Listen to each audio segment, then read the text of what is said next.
شیخ غلام حمدانی مصحفی، پیدائش 1750، وفات 1824۔ شاعر کہتے ہیں کہ اس دنیا میں نادان اور دانشور آئے اور چلے گئے۔ یہ دنیا ایسی جگہ ہے کہ یہاں جو پیدا ہوتا ہے وہ ایک دن ناپید ہو جاتا ہے، ختم ہو جاتا ہے۔ اس دنیا کا وجود، اس کی خوبصورتی، اس کی رونق تو صرف انسانوں ہی کے دم سے ہے۔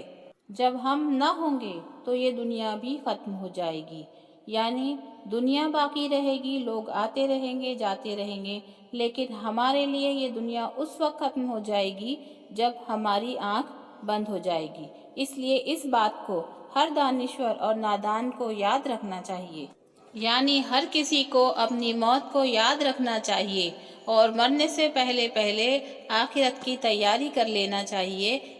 شاعر اپنی اس ربائی کے ذریعے ہمیں یہی سبق دینا چاہتے ہیں۔